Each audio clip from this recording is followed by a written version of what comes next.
ৰাজ্যত আহাৰমহীয়া ভয়াৱহ বানৰ তাণ্ডৱ বানৰ কবলৰ পৰা ৰক্ষা পৰা নাই চিপাঝাৰৰ গৰুখুটি বহুমুখী কৃষি প্ৰকল্প গোটেই কৃষি প্ৰকল্পটোৱে বৰ্তমান পানীয়ে এক প্ৰকাৰ গিলি পেলাইছে মোৰ সহযোগীয়ে দেখুৱাইছে ইয়াৰ পৰিৱেশ কৃষি প্ৰকল্পটোৰ যি ৬৫০০ বিঘা মাটি সামৰি ইয়াতে কৃষিভিত্তিক উৎপাদন চলি আছিল এই গোটেই কৃষিভূমিয়ে বৰ্তমান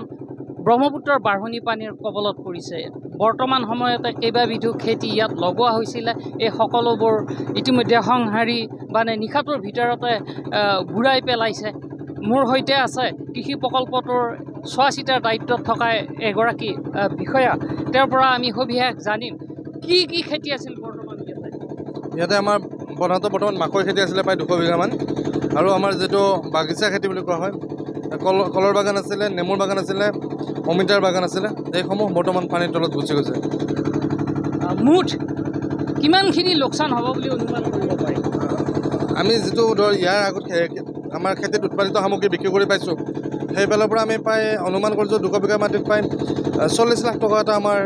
এই বছৰ আমি এটা লছৰ সন্মুখীন হ'লোঁ বানৰ কাৰণে বৰ্তমান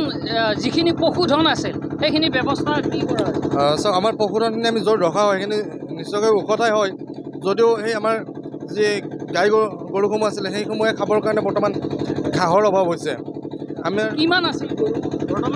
প্ৰায় 250জনী গৰু আৰু পোৱালি মিলি আছে আৰু গাহৰিও আছিলে আমাৰ যথেষ্টসংখ্যক গাহৰি আছে গাহৰিৰ ক্ষেত্ৰত আমি বিশেষ অসুবিধা পোৱা নাই যিহেতু আমি সেইখিনি কাৰণে এক্সট্ৰা দানা আমাৰ মজুত থাকে কিন্তু গৰুৰ কাৰণে যিটো কেঁচা ঘাঁহটোৰ অভাৱ হৈছে বৰ্তমান কি অৱস্থাত আছে কৃষি যিহেতু আমাৰ যি প্ৰকল্প পৰিচালনা কৰিব আমাৰ 5টা কেম্প আছিলে সেই 5টা কেম্প যিহেতু পানীৰ তলত আছে সেই কেম্পৰ ওচৰত থকা কোনোবা ওখ ঠাইত খেতি বান্ধিছে নহ'লে আৰু দেখিবলৈ পাব কিছু কৃষি সৈনিকে এই নিজৰ কেম্পৰ ভিতৰতে চাং পাতি তাত থাকি তেওঁলোকে নিজৰ দায়িত্ব পালন কৰি আছে আৰু দেখা গৈছে যিটো চৰ চাপৰি অঞ্চলত কৃষি প্ৰকল্পটো স্থাপিত হ'ল এয়া প্ৰতি বছৰে এনেদৰে বান বিধৌত হৈ থাকে বান প্ৰতিৰোধৰ কি পৰিকল্পনা হাতত লয় আমি দেখিবলৈ পাইছোঁ জলসম্পদ বিভাগে ইয়াৰ প্ৰকল্প সুৰক্ষিত কৰিবৰ কাৰণে মথাউৰি নিৰ্মাণৰ বাবে আগবাঢ়িছিলে ইতিমধ্যে তাৰে 7 কিলোমিটাৰ মথাউৰি কাম নিৰ্মাণ সম্পূৰ্ণ হৈছে দুটাকৈ খুঁটি বৈ যোৱাৰ কাৰণে ব্ৰহ্মপুত্ৰ ঢল আহে ইয়াতে এই দুইটা খুঁটি ভেটি যি মথাউৰি নিৰ্মাণৰ পৰিকল্পনা আছিল আৰু প্ৰায় 14 কিলোমিটাৰ মথাউৰি নিৰ্মাণ কৰিলে এই প্ৰকল্পত 12 মাহে কৃষি কৰ্ম কৰিব পৰা যাব আৰু বানৰ পৰা মুক্ত হৈ থাকিব আৰু আপোনালোকৰ যোগেৰে আমি মাননীয় মুখ্যমন্ত্ৰী মহোদয় অনুৰোধ জনাব বিচাৰিছোঁ বাকী থকা যি এই 14 কিলোমিটাৰ মথাউৰি আছে এইখিনি তেওঁ এই বছৰৰ ভিতৰতে নিৰ্মাণ কৰি দিলে আমি নিশ্চয়কৈ সকলো সুৰক্ষিত হৈ থাকিব পাৰিম যিখিনি কৃষি সৈনিক আছে তেওঁলোকৰ খোৱা লোৱাৰ ব্যৱস্থা কি কৰা যিহেতু আমাৰ ইয়াতে সদায় কৃষি সৈনিকসকলে দিনে নিশাই ইয়াতে থাকি কাম কৰে তাৰ বাবে আমাৰ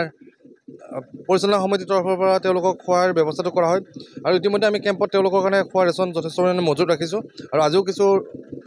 খাদ্য সামগ্ৰী আমাৰ আহি আছে আৰু আমি জানিবলৈ পাইছোঁ চক্ৰ বিষয়ে আমাক কিছু পৰিমাণে এই বানৰ সাহায্য আগবঢ়াব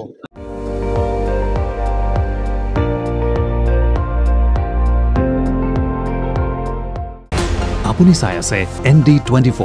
সৰ্বশ্ৰেষ্ঠ নহয় সৰ্বোত্তমৰ দৌৰ